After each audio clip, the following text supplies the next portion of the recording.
Hello my dear student, today we are going to discuss a new topic of standard 7th regarding lesson number 10 banks and simple interest. Okay, so first of all we should know what do you mean by bank first. Bank क्या होता है we should know. So what is written here? A bank is a government recognized institution that carries out transaction of money. Means एक जो ये bank होता है एक ये फाइनेंशियल क्या होता है, फाइनेंशियल ऑर्गेनाइजेशंस कहते हैं. ओके, एंड ऑर्गेनाइजेशन मीन्स क्या होता है, एक व्यवस्था होती है और वी कैन से दैट एक संस्था होती है जिसमें कि वो अरेंज करती है money. Okay, for our future based purpose also. So next is what is written here, banks make it easier to plan the use of money. हमें पैसे की किस टाइप में यूज़ करना है बैंक के द्वारा हम जान सकते हैं कि हमें प्लान किस तरह बनाना है मनी के लिए. Okay, to do financial planning. For what purpose? For financial planning means आगे के फ्यूचर में हमें पैसे सेव करके रखना पड़ता है. सो बैंक के द्वारा हमें पता चलता है कि हम अपने फाइनेंशियल प्लानिंग किस तरह किया जा सकते हैं. Okay, so we can either deposit cash money in a bank और विड्रॉ कैश फ्रॉम इट. हम उसमें से बैंक में पैसे डाल भी सकते हैं या तो निकाल भी सकते हैं, विड्रॉ भी कर सकते हैं. ठीक है, विड्रॉ करना हमने निकालना होता है और डिपॉजिट मीन्स हमें भरना पड़ता है. For that purpose we must open an account. और ये डिपॉजिट और विड्रॉ करने के लिए तो सबसे पहले क्या होता है, हमको बैंक में अपना अकाउंट खोलना पड़ता है. ठीक है, तो आपको पता चल गया बैंक क्या होता है. एक बैंक फाइनेंशियल ऑर्गेनाइजेशन होता है जिसमें कि क्या होता है, एक फाइनेंशियल हमारा फाइनेंशियल ट्रांजेक्शन होता है. ठीक है, पैसों का लेन देन होता है, मीन्स गिव एंड टेक वाला होता है. अब बैंक फाइनेंशियल ट्रांजेक्शन के लिए हमें क्या करना पड़ता है, बैंक में अकाउंट खोलना पड़ता है. So we have to open the what, bank में अकाउंट्स खोलना पड़ता है. For that purpose something we needed, yes और नो. सो बैंक अकाउंट्स खोलने के लिए हमें क्या किसकी ज़रूरत होती है, सबसे पहले प्रूफ ऑफ रेसिडेंस. आप जहाँ पे रहते हो उसका प्रूफ की ज़रूरत होती है. और रेसिडेंस के अंडर में क्या होता है, जस्ट आपके पास राशन कार्ड है. Okay, then electric bill, then telephone bill, then your identity card, ये सब अंडर आता है प्रूफ ऑफ रेसिडेंस में. ओके, अब नेक्स्ट पार्ट में बैंक क्या मानता है, प्रूफ ऑफ आइडेंटिटी. आपकी आइडेंटिटी बताता है. तो of course now in daily life we are using our Aadhaar card. It is main more important. Aadhaar card है, आपका वोटर आईडी है. ओके, ये pan card, this all the things are coming under the identity. Okay, then after that bank में 2 types के accounts होते हैं. एक तो फर्स्ट देखिए आपको क्या दिया हुआ है टेक्स्ट बुक में, फर्स्ट है current account and saving account. So what is the main difference between the current account and the saving account, now we have to see. क्या लिखा हुआ है, करंट अकाउंट. सबसे पहले तो सेविंग अकाउंट के बारे में हम पढ़ेंगे, उसके बाद हम करंट अकाउंट के बारे में पढ़ेंगे. Okay, so first of all we should know what do you mean by saving accounts. So what is written here, a person can deposit a minimum amount and open a saving account. Okay, means आप बहुत कम पैसे में आपका account खोल सकते हो, just like 100 rupees, 500 rupees. Okay, minimum account यहाँ पे लिखा हुआ है. ठीक है, amount. In some banks no minimum amount is required for opening an account. मतलब कुछ बैंकों में ये 100 रुपीज़ या 500 की भी ज़रूरत नहीं होती, डायरेक्टली आपका अकाउंट्स खुल जाता है. Okay, in terms of saving accounts में सिर्फ मैं बता रही हूँ. ठीक है, the bank pays some interest on the basis of the daily credit balance in the account. और ये सबसे मेन इंपॉर्टेंट है कि सेविंग अकाउंट में आपको इंटरेस्ट मिलता है. ठीक है, जो कि आप जब करंट अकाउंट पढ़ोगे तो इसमें कोई इंटरेस्ट नहीं मिलता है. इंटरेस्ट मतलब क्या होता है स्टूडेंट्स, ब्याज होता है. ठीक है, there are some restriction on how often money can be withdrawal from this account. मतलब यहाँ पे एक रेस्ट्रिक्शन होता है, means with in a month you can withdrawal money for 2 or 3 times, not more than that. Okay, then for this account to the bank issue a passbook. और bank जब आप saving account खोलते हो तो bank आपको issue कर देता है, क्या देता है, पासबुक देता है ऑन डिमांड. ठीक है, अगर आपको ऑन डिमांड अ चेकबुक, अगर पहले तो बैंक तो हमेशा पासबुक देगा ही, क्योंकि पासबुक में आपको पता चल जाएगा आपका नोटिफिकेशन कितना आपने कैश विड्रॉ किया है, कितना बैलेंस है. So we need a passbook. Okay, that he is giving. But on demand means आपकी डिमांड से अगर आपको चाहिए चेकबुक, सो बैंक आपको चेकबुक भी देता है. Okay, this is all about the saving accounts. Now current account में क्या है, this is totally different, because एक जो करंट अकाउंट्स होता है जनरली बिजनेसमैन खोलते हैं, क्योंकि it is mainly for traders and those dealing in a money on a daily basis. Means जिसको रोज़ डेली रूटीन पर्पज़ में पैसे की ज़रूरत होती है, means just like a business person, तो उनको करंट अकाउंट्स खोलने पड़ते हैं. Okay, an account holder can deposit और withdrawal money any number of times in a day. और ये बहुत इंपॉर्टेंट है कि अकाउंट जो भी करंट अकाउंट में रहता है ना, वो डिपॉजिट और withdrawal money bar bar in a day में कितनी बार भी कर सकता है, ठीक है। The bank issue a passbook for this account and also a chequebook. इस तरह सेविंग अकाउंट में भी बैंक देता है अकाउंट पासबुक और चेकबुक देता है, ठीक है। लेकिन यहाँ पे मेन इंपॉर्टेंट क्या था कि बैंक डज नॉट पे any interest on the money in this type of account. आपको करंट अकाउंट में इंटरेस्ट नहीं मिलता, ब्याज नहीं मिलता है, ओके। मनी कैन ऑल्सो भी विड्रॉल और डिपॉजिट बाय चेक। इसमें भी मनी आप विड्रॉल कर सकते हैं और डिपॉजिट कर सकते हैं चेक के द्वारा also, okay. This is about the current account and the saving account. Now we are going to discuss about the deposit account. Recurring deposit का शॉर्ट फॉर्म होता है आरडी होता है, और फिक्स डिपॉजिट एफडी का मतलब एफडी यानी fix deposit, जिसमें कि आप मनी 1 मंथ के लिए जस्ट स्टोर कर सकते हो, ओके। यानी 1 मंथ में आप 1 मंथ या तो 1 ईयर में आप बिल्कुल उसको विड्रॉ नहीं कर सकते, वो आपका फिक्स डिपॉजिट होता है, ठीक है। और रिकरिंग डिपॉजिट मनी यानी क्या होता है, the account holder can decide the amount to be deposited every month in the account. मतलब हर महीने में क्या करेगा, वो अमाउंट डिपॉजिट करता है। The bank use and interest, और उसमें बैंक क्या करता है, इंटरेस्ट देता है जो भी आपने अमाउंट डिपॉजिट किया होगा, okay.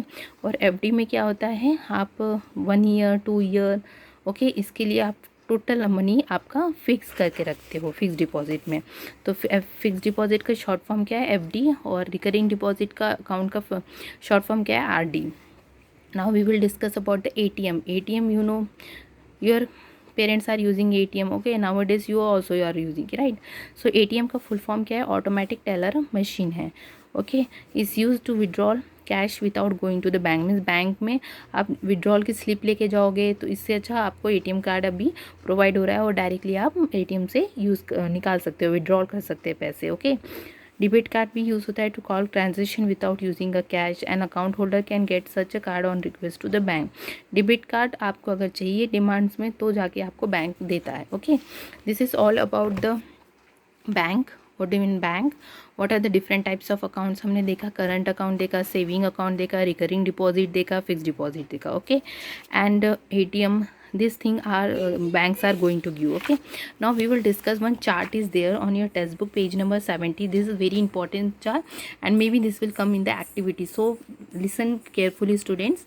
What is here, let us discuss. Have you seen a bank passbook? आपने अगर बैंक का पासबुक देखा होगा आपके पेरेंट्स का, तो आपने देखा होगा कि observe the entries made in the page of the passbook show in the.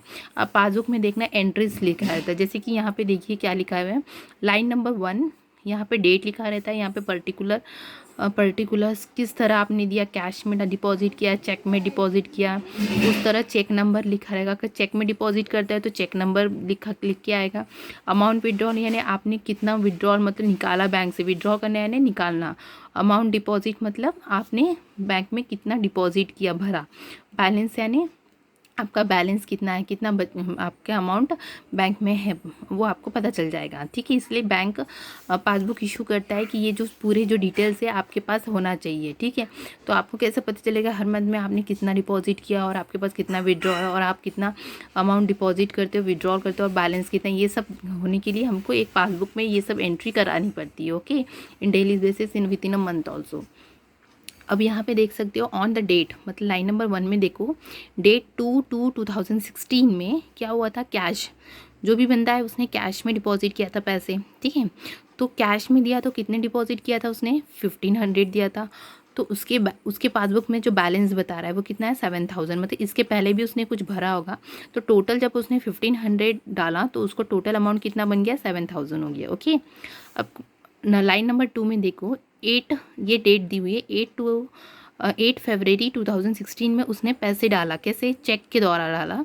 तो चेक का जब डालेगा तो यहाँ पे चेक नंबर की ज़रूरत होती है, तो चेक नंबर लिखा उसने, और उसने कितना चेक डिपॉजिट किया, 5000। मतलब यहाँ पे अमाउंट डिपॉजिट का कॉलम क्या, 5000 डाला, तो कितना अमाउंट उसके पास हो गया अभी, ऑफकोर्स 12000 हो गया, ओके।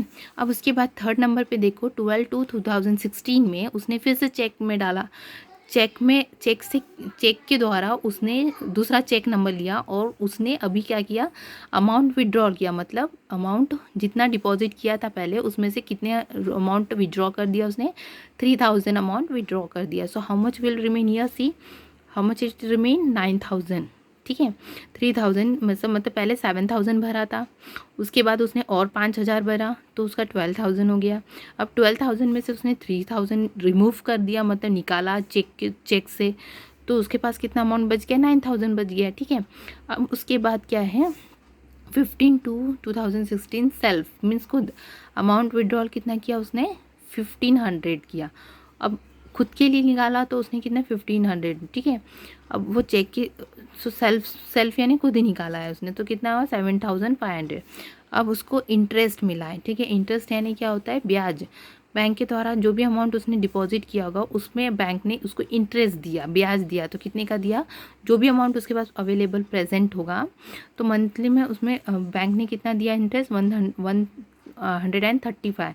तो टोटल उसके पास 7500 में 7500 था, तो प्लस 135 कर दो तो कितने अभी उसके पास बैलेंस है उसके बैंक में, 7635। Okay, have you understood this box?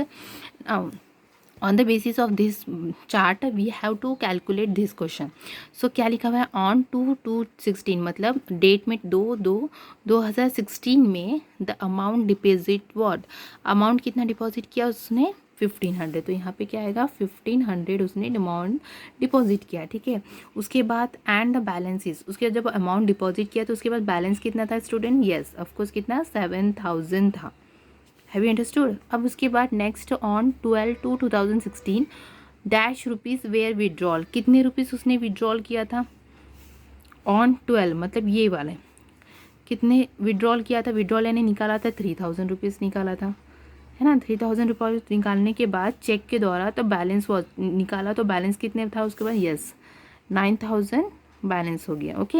अब देखो ऑन डेट 26/2/2016 में बैंक ने इंटरेस्ट पेड किया, ब्याज दिया, कितने का दिया, 135 रुपीज़।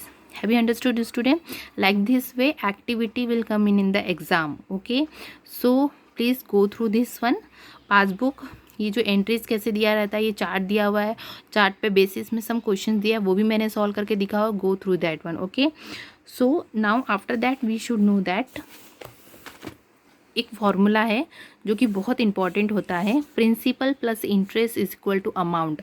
अमाउंट यानी कि प्रिंसिपल, यानी आपने जैसे कि अगर सपोज बैंक में आपने कुछ पैसे डिपॉजिट किया तो वो आपका प्रिंसिपल होगा। डिपॉजिट करने के बाद बैंक कितना इंटरेस्ट दे रहा है, वो उसमें कितना इंटरेस्ट देगा वो बैंक को पता चलेगा, आपके कितने परसेंट के हिसाब से उसने दिया, और वो होगा आपका टोटल अमाउंट। सो अमाउंट का फॉर्मूला क्या है, principal plus interest. Have you understood student? So on basis of this one we can calculate by means on basis of this formula we can calculate the amount also. Okay, so let us go through some question.